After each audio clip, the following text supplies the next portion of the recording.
Hello everyone and welcome to this video, which is in our Human Game series. I'm Grandmaster Matthew Sadler and we're taking a look at a couple of critical games from the women's candidates semi-finals. First of all, the game between Tingjie Li and Lei-Muzychuk, and then between Zhongyi Tan and Tan-Goryachkina.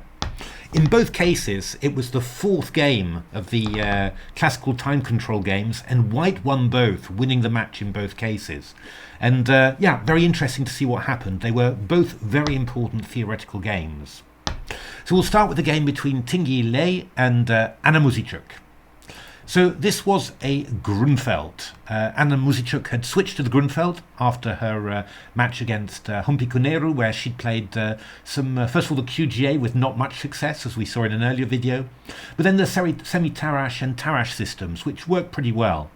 But here she switched back to the Grunfeld. She'd already drawn the first game as black, and well, here Lei needed to find something a little bit more challenging, and she played the move Queen A4 check. Now this has got quite popular at the elite level. You see an awful lot of games with that. The idea really is to disrupt black's queenside development and somehow make it harder for black to achieve c5. And that's often due to the fact that the queen goes to a3 and protects that square. It's a very interesting system. So knight d7 was played, knight f3, castles, bishop e2. And now a very interesting move that it's not the most popular move in the position, but it's been played by some good Grunfeld players recently. It's the move knight b6.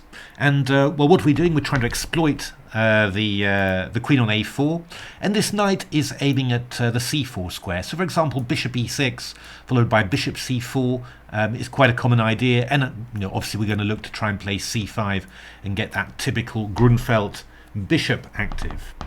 Now white played a move which looked really odd to me. I haven't kept up with a theory in this line, but queen b4 was played, which seemed really odd. I'd certainly seen queen a3 before, and I thought I'd seen queen a5 before, but queen b4 was new to me. What's the idea? Well, the idea is simply to prevent c7 to c5. You might get a move like bishop g5 attacking e7. But the idea is that after queen d6 you castle, and if queen takes b4, c takes b4, then you get a very interesting endgame where the fact that there's a pawn on b4 makes it hard for black to achieve c5. Now, you know, these sort of endings, you know, when engines play them, they're not very much at all for white, and indeed, you know, my engines were equalizing quite easily. But yeah, you know, this can be these can be difficult in human games if you're not fully prepared, if you weren't expecting the variation, or if you know, you've got a particular plan in mind and your opponent finds something against it. Just to show you how the engines were playing: bishop d7, knight e5, bishop e6, bishop e3, and then f5. This was what Dragon was doing all the time.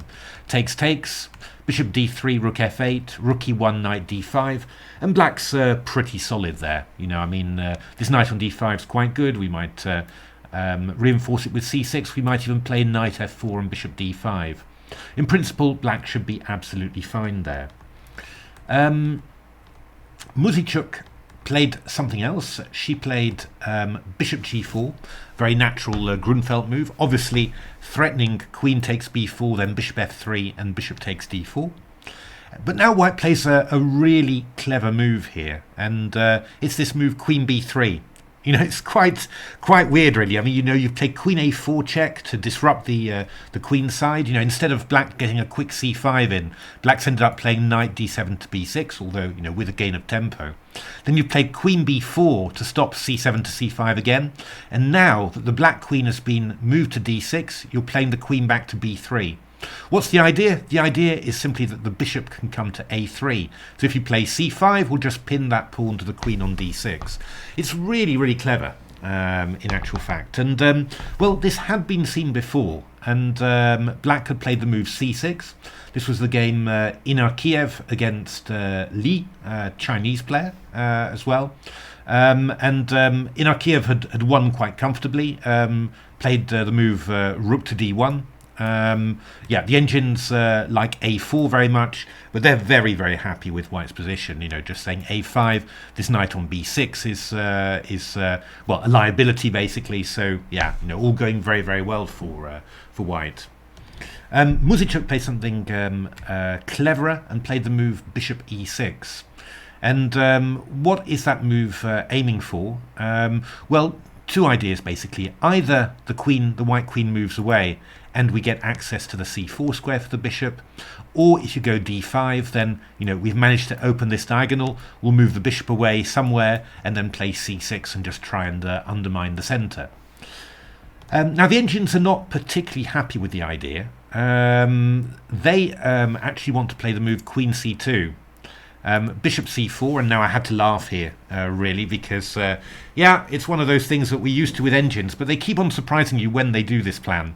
And now the move h4, which is played a lot in the Grunfeld. AlphaZero did it a lot, and we've seen actually a lot of Magnus Carlsen games just playing h4, h5, h6 in this Grunfeld. And the idea is c5, I go h5, rook fc8, h6. Just get that rook's pawn up to black's third rank, restrict the black king, give this bishop a decision. If you go to h8, then you're you could end up after e5 being completely entombed in the corner there.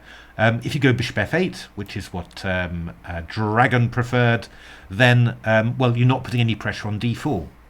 So rook e1 was played by Stockfish, takes, knight a4, and then d5, this pawn sacrifice. And this worked out really well for white. A little bit of subtlety there. a4, bishop f4, knight d6, rook d1, and yeah, Stockfish just kind of tried to power through with e6 and d6, and yeah, I mean, this was still, very, very sharp, this position. But yeah, I mean, I would much rather be white really with this king on g8 and this bishop on f8, and eventually Stockfish won this game. So definitely chances in any case for white to create something with this move queen c2, but gorgeous to see this march of the rook's pawn again, just being used just as a major middle game strategical idea, not for an attack but just to get a gain on one side and to give black a minus on the king side. So that would have been very interesting. d5 was played by Lei, and then bishop g4 was played. And then I guess that white was surprised here because, yeah, I think if you were prepared for this, then it probably would have done something a bit more like what the Engines recommend. I mean, they wanted to play rook d1 and let black take on f3. They were assuming that would take place anyway. Yeah, bishop f3, bishop e5, and then c6. This was one game. Other plans for black was to play the move knight d7, b6, knight c5, and just try and entrench yourself on those dark squares. It was a slight edge for white, but nothing amazing really. Lei played h3, and now takes, and then c6, which is a good move for black. First of all, after this move, bishop a3, we can just move the queen out back to c7. And then after rook e1, we can take. And, well, there's competing pressure. There's definitely pressure from white on the e-pawn. But we've got attack on the c3 pawn. We're restricting it. The knight and the queen are combining against it. So there's really some, some queenside stuff that we can attack as long as we deal with this pressure against e7. And there are a number of ways of doing it. In the game, Muzychuk played bishop f6. The Engines were recommending bishop e5, simply to play bishop d6 and try and exchange off those bishops. White can try and play a move like here and c4, which is interesting. I mean, we've got these two bishops, and these pawns are a bit mobile, but yeah, I mean, after this sort of thing, it just wasn't really adding up to much. White was maybe getting an exchange back, but it was, it just wasn't really making any advantage. I mean, in all fairness, the black king is completely safe on g8, and when your king's safe, against the two bishops like this, it's yeah, it's normally quite a good sign. Bishop f6 was great, no problem at all. But now white played a very good move actually, rook e4. which is really putting the pressure on black. I mean, c4 to c5 is one threat. Rook e1 attacking this pawn on e7 is another threat. And here Muzychuk actually made probably a mistake that more or less cost her this match, actually, because there was one good move which is not 100% obvious, actually, I do have to say. The best move was knight c8. And the idea is to bring the knight into d6. You're going to block that diagonal. You know, you're still clamping down on the c4 square. But yeah, you're also attacking this rook on e4. The one thing is that white can play rook c4 and take this pawn on b7. But after knight d6 takes, this is completely fine for black. Simply, this bishop's pretty good, pretty strong, and this bishop's just a little bit tied down to the pawn. White has a slight advantage, but this is a sort of position that you would expect black to hold. It's so that was at this point that was really the important move. The problem is that Anna played rook fc8, which looks really good. It's stopping c4, it's getting out of this pin, and we're attacking the pawn on c3, but black got hit with bishop g4, so attacking this rook on c8, and when the rook moved away, we get c4 in, and yeah, all of a sudden, this is just really, really dangerous. I mean, we've got rook e1 coming in, we've got c5 ideas. Black was suddenly at a clear disadvantage. Actually, the engines were saying something like plus 1.7 for white, so that's a huge advantage from a position that they were assessing as virtually equal. So a really unfortunate thing there. Apparently, by the way, the best that black could have done would have been to go knight c4 and just give up the exchange and then just try and entrench yourself, a6 b5, and claim that that you're going to survive this. It was plus 1 for white according to the engine, so yeah, not yet lost.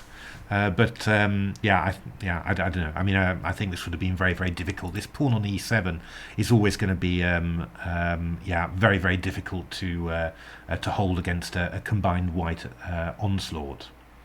So that was it, really. I mean, it was really, in a way, the story of this semi-final between Tingjie and Anna Muzychuk was really the story of one move. Just one good extra move, knight c8, and we would have been into tie breaks, rook fc8, bishop g4, and all of a sudden, it's just desperate for black, and white played very well to finish it off. So that was a really interesting game, very important theoretical game as well. And then the next interesting game was the other semi-final. That was Zhongyi Tan, who survived an amazing match against Katerina Lagno. Stood much worse in many games, but survived. And she was playing the rating favourite Alexandra Goryachkina, who'd eliminated the other Russian player Alexandra Kostenyuk in the previous round. So 3 draws played, and to be honest, Goryachkina had been suffering a bit, ending up worse with white in both games. But she'd held very solidly as black, so yeah, didn't seem impossible that she could hold this black game as well and take the game into the tie breaks. Interesting thing, Tan offered a Botvinnik system, which, to be honest, if you're well prepared with black, this is a surefire draw. Correspondence, engine games, they've worked this Botvinnik system, which is this, pretty much out to a draw. I mean, even the Moscow system, or rather the anti-Moscow gambit like this, when AlphaZero played it against Stockfish 8 back in 2017, 2018, it looked incredibly promising for white. AlphaZero found some amazing ways of playing it, but actually nowadays also, the engines, the correspondence games have got at it, and it's, essentially just looks like a complete draw, really. But it's a lot of information. You have to be ready for it. And Goryachkina played the Cambridge Springs, which is also reasonably sharp, but just a little less theoretical. But Tan showed she was excellently prepared here, because she played a line that's been very popular at the elite level, the immediate rook c1. I mean, queen d2 has been the most popular move throughout the years, but Rook C1 has been gaining in popularity a lot recently. So actually we followed standard theory. It was clear that Tan was very well prepared. She was whipping out her moves very, very quickly, and Goryachkina was taking much more time. So maybe surprised by the whole choice of Zhongyi Tan. So, but takes, bishop a3, rook c2, and b6. A pretty odd system from black. I mean, I feel quite nervous about having this queen and bishop on there. I mean, there's always ideas of knight d2 to c4, but for the moment, black can deal with it fine. If knight c4, we'll just probably end up taking that off. So white plays c4, castles, bishop d3, c5, castles, takes. And funnily enough, we've reached the sort of structure that I've played a lot, but from the Nimzo-Indian, the 4e3 Rubinstein Nimzo-Indian. So, that's, in principle, that's absolutely fine for black, despite all my enormous efforts and months of analysis trying to get stuff against it. But the key difference is that black's pieces are really rather odd. Queen on a5, bishop on a3, and even the bishop on a6 is a bit weird. So, in principle, black structure, nothing wrong with that. But there are some slight issues to deal with. And to be honest, Zhongyi Tan was playing very, very fast. So she was obviously very well prepared for this. And this is not an easy position for a human player to sort out, not being thoroughly prepared. And I think that, Goryachkina was kind of trying to piece everything together in her mind because she was spending quite a bit of time. And actually, she went wrong pretty quickly here. Rook e8 was a good move, but after queen e2, one correspondence game played when bishop b4, and ended in a draw quite quickly. That was a correspondence game from 2018. Rook d1 and then rook c8, h3, knight f8, queen g4, knight d7. I'm not sure. Doesn't look like they were trying very hard there. I'm sure there could be something found to improve. Bishop f8 is what the engines want, which, to be honest, makes me feel a lot happier when I've got that bishop back next to my king. And then rook b1. This was one game, Stockfish against Dragon. Rook c8, h3, queen a3, bishop g3, knight b8. Now this knight coming round maybe to c6 here. Rook b3, queen a5, takes, knight f3, bishop d6, knight e5. I mean, to be honest, it doesn't look that amazing for white, but I do continually feel uncomfortable with my queen on a5, so I think that from a human point of view, it's that there's definitely possibilities for things to go wrong. I mean, stuff like this, an engine says easy, you're not catching my queen, but we humans, we don't always know that quite as well.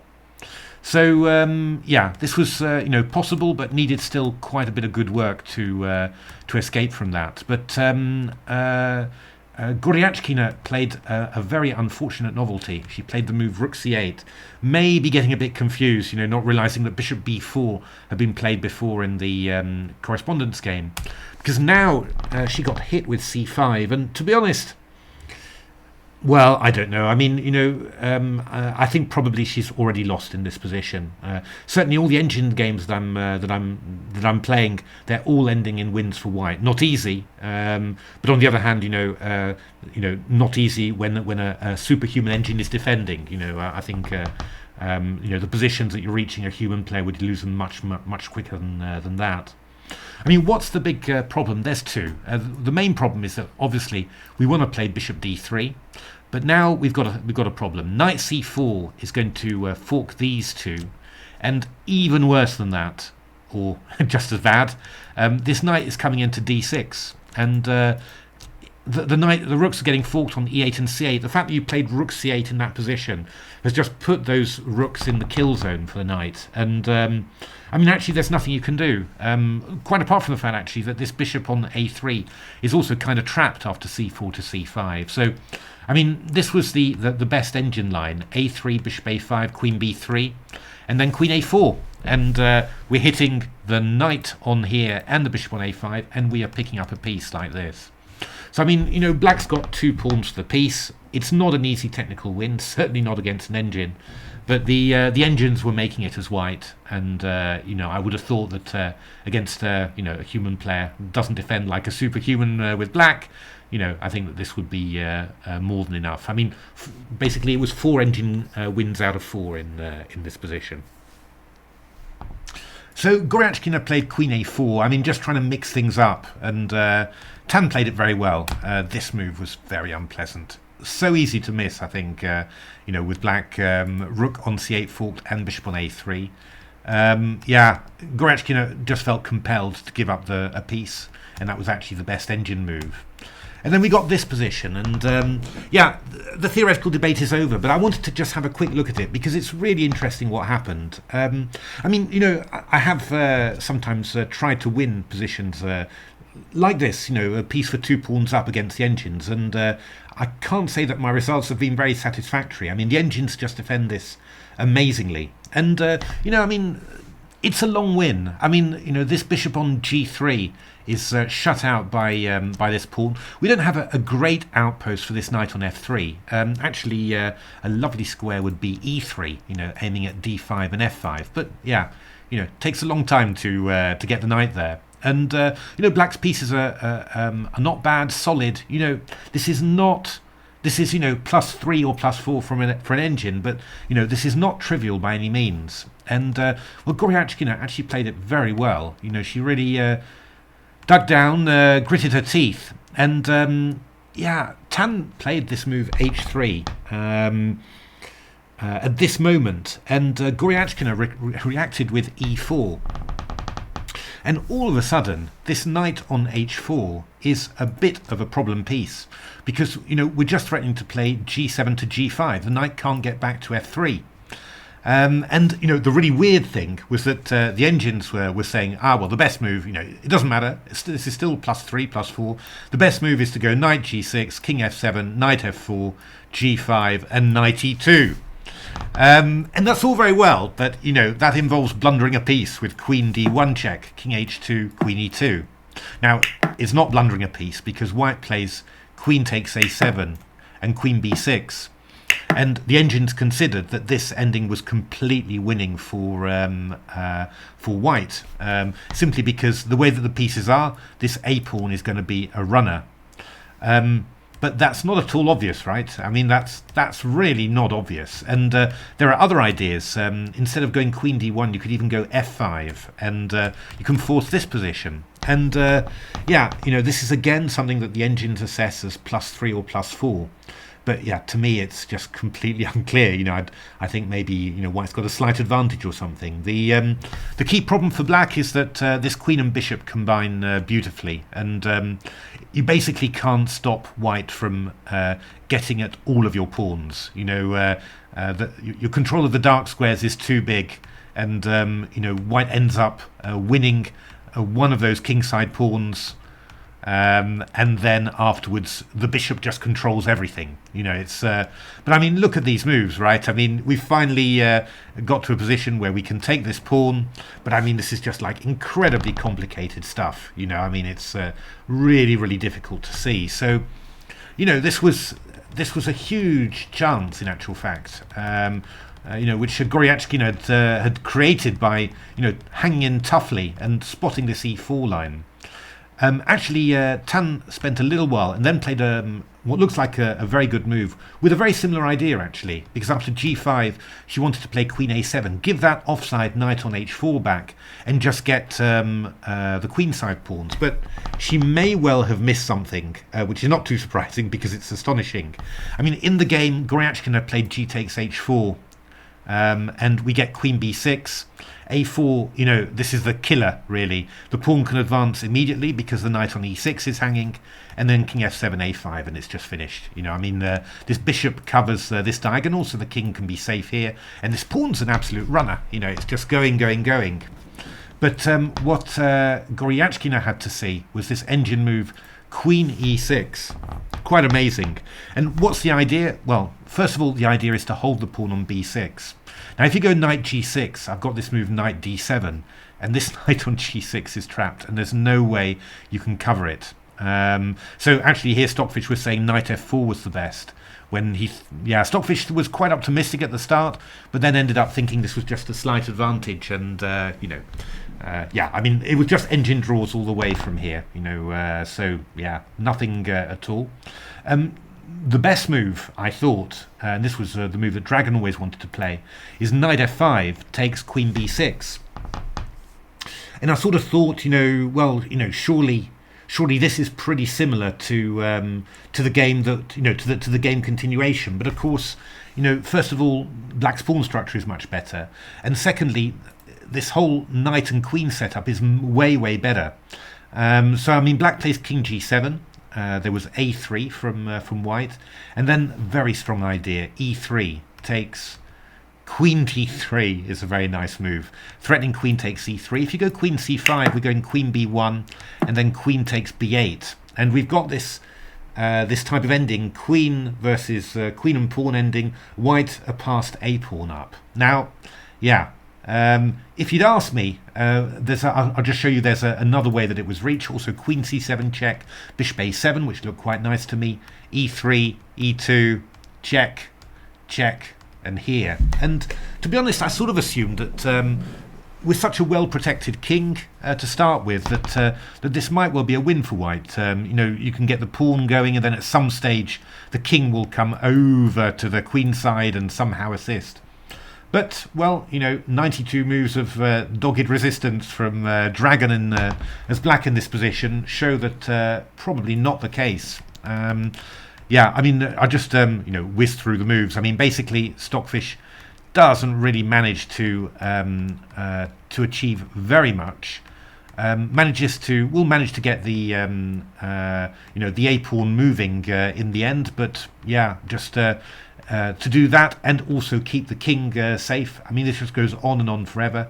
And at some stage, Black managed to get in g4 and just open up the king even more, and then there was no hope at all.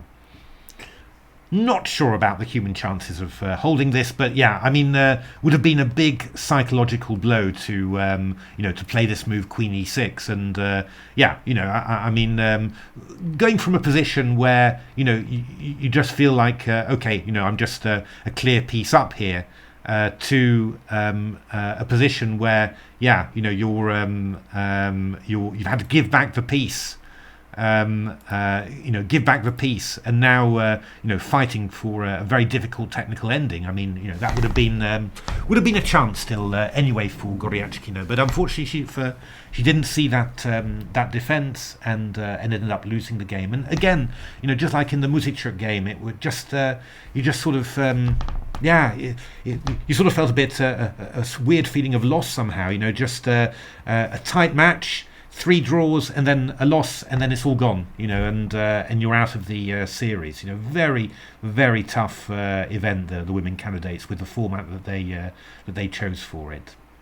But there we are. That was those were those 2 games. So interesting novelties and opening plans in the Grunfeld and in the Cambridge Springs. I have to say these women candidates have been superb from a theoretical point of view. I mean, really a lot of interesting new ideas shown. And looking forward very much to the candidates final between Lei and Tan. For the right to challenge the Chinese world champion for the title. So there we are. Hope you enjoyed that. If you liked the video, give a like, subscribe to the channel, take a look at my new book and Chessable course, The Silicon Road to Chess Improvement, full of lots of engine stuff like this. How to analyze games with engines, how to really enhance your understanding of games by using your engines well. But very, very happy that you watched this video. Thanks very much indeed, and hope to see you at the next one.